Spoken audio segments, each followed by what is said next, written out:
ናይ ትግራይ ብልጽግና እዩ ስምረት ማለት እዚ ኮይኖም ይቅጽሉ ኣለዉ እዚ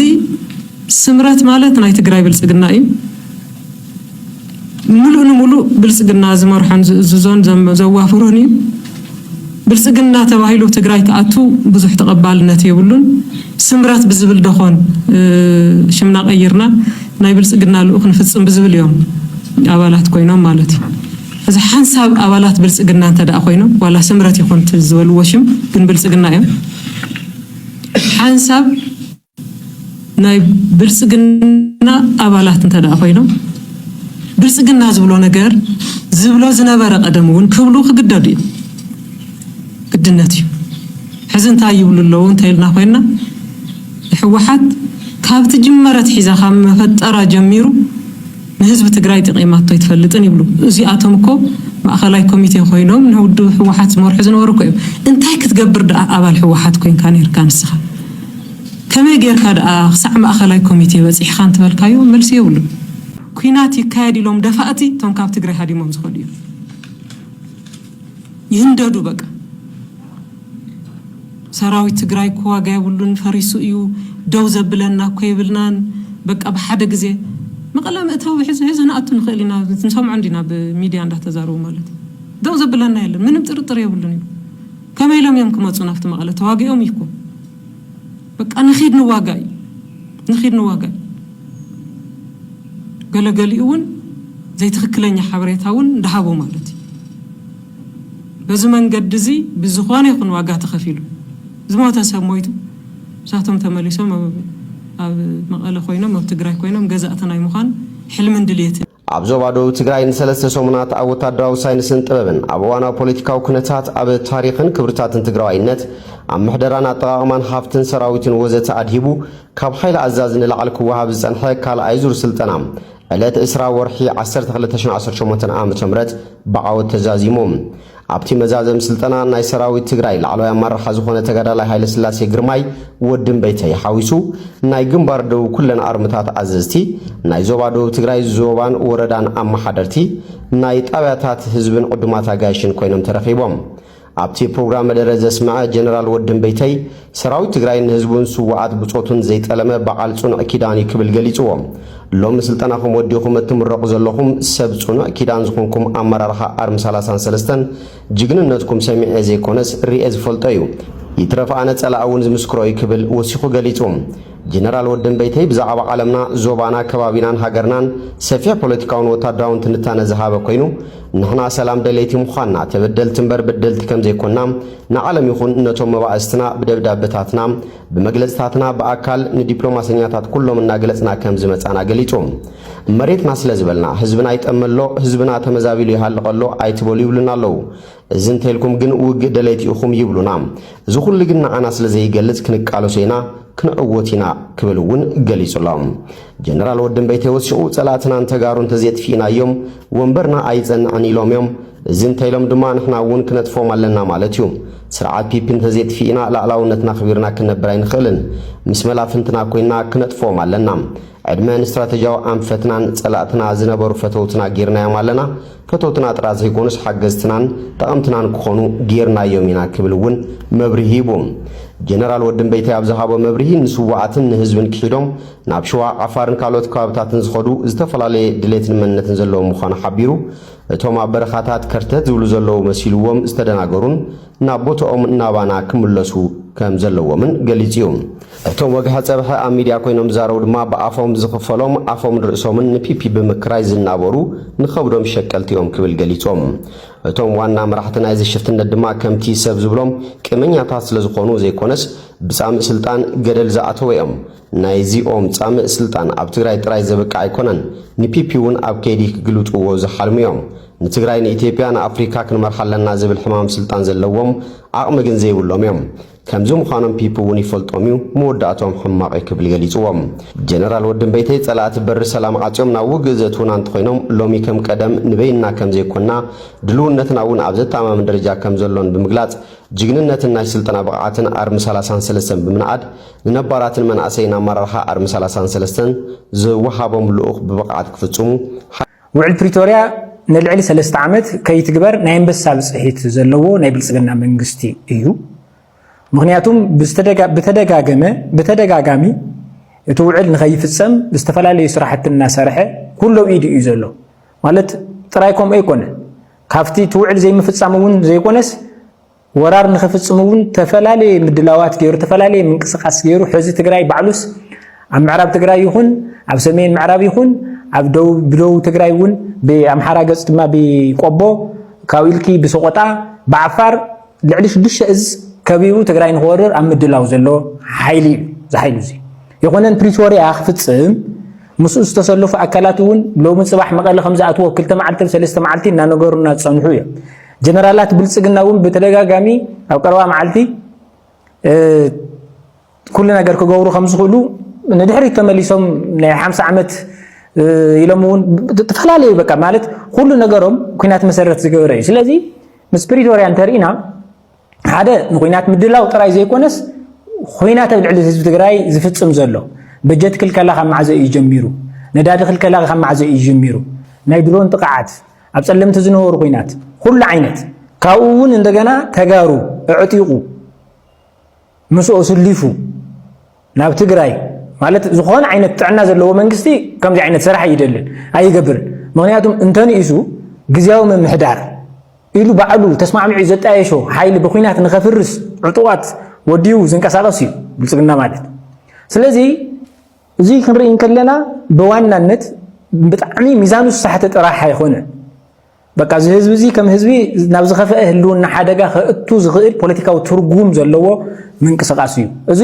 ከም ትግራዋይ ኮይንካ ወይ ከም ኢትዮጵያዊ ኮይንካ ዘይሆነሲ በቃ ሚዛናዊ ኮይንካ ጥዕና ብዘለዎ ኣብ መሬት ብዘለዎ ሓቅታት ክንርኢ እንከለና ብልጽግና ትኽባን ዕጽዋን ይቅጽለሎ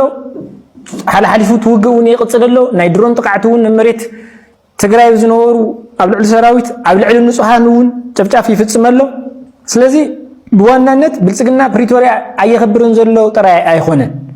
ብልጽግና ብስሩ ፕሪቶሪያ ናይ ምኽባር ድሌት ዘይኮነስ ትግራይ ብፕሪቶሪያ ምክንያት ተጠው ዘበሉ ነገር ኣፍሪሱ ናብ ትግራይ ኣትዩ ትግራይ ናይ ምቁጻር ባህግን ድሌትን ዘለዎ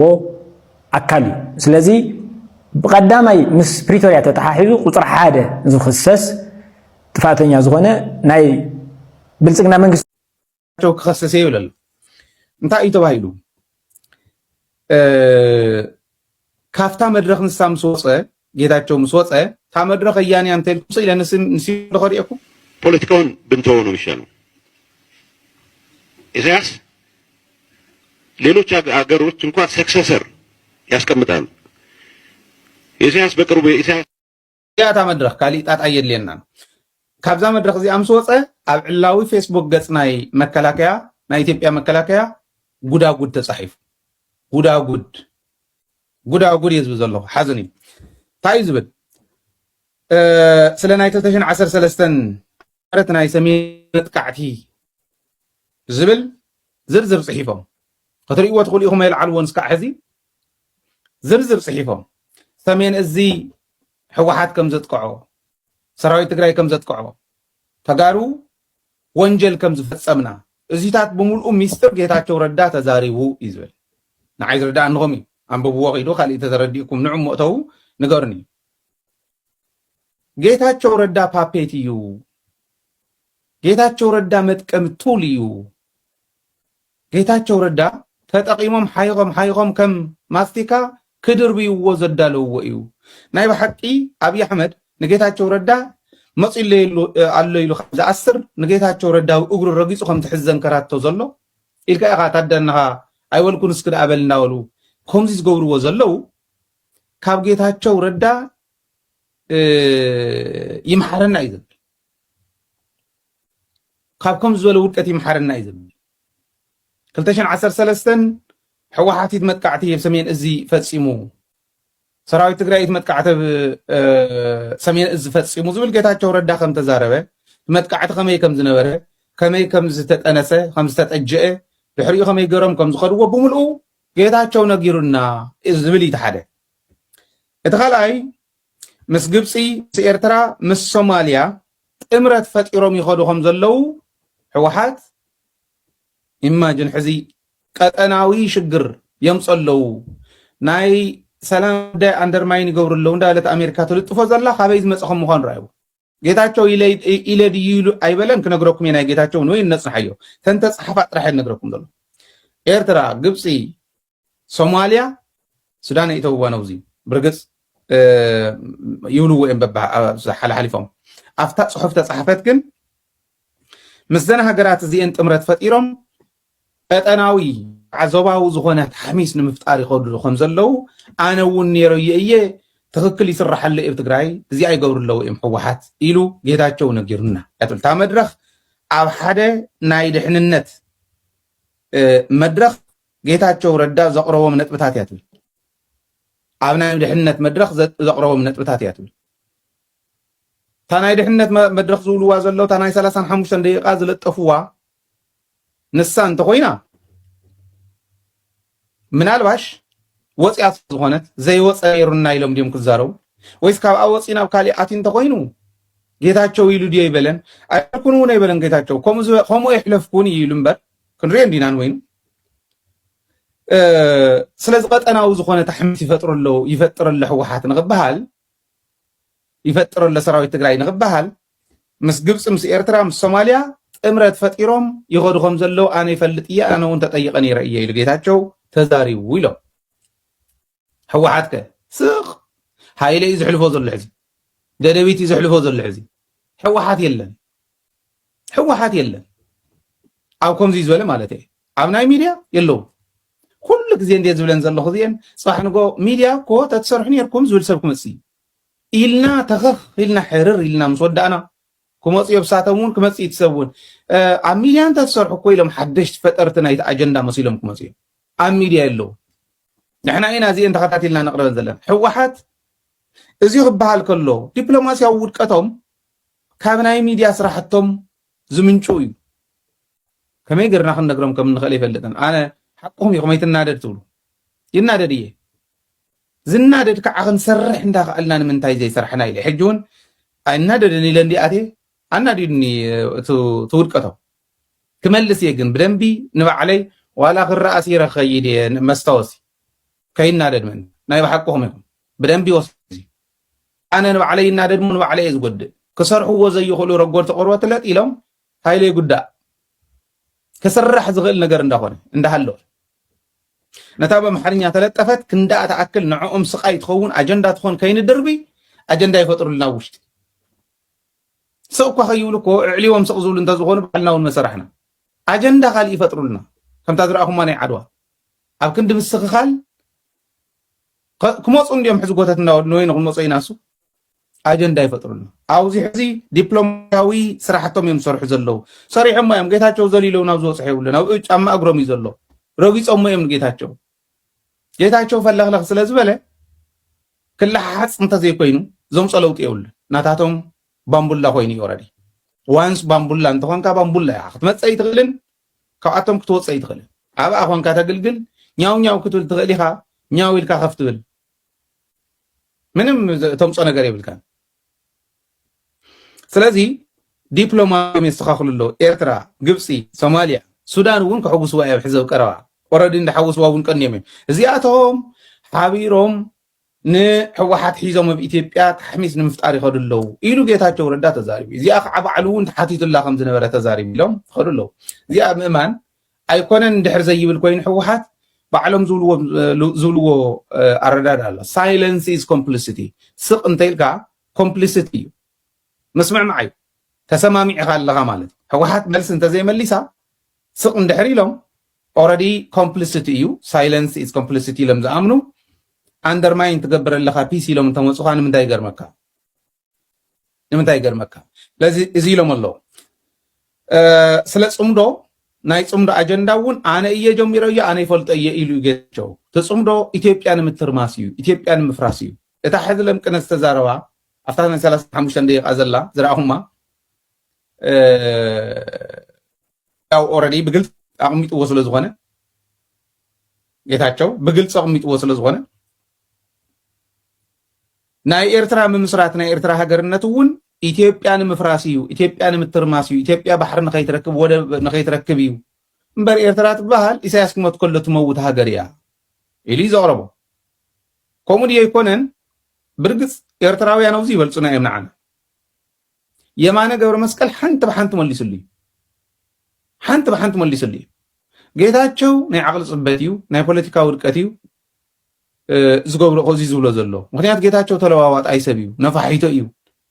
በዚ ኮይኑ ኣብ ይጸርፎ ነይሩ በቲ ኮይኑ ከዓ ንሕወሓት ጸርፈለን ዓናውን ጸርፈለን ኤርትራውን ጸርፈለ ኢሉ ግልጽ እያ حقه عيب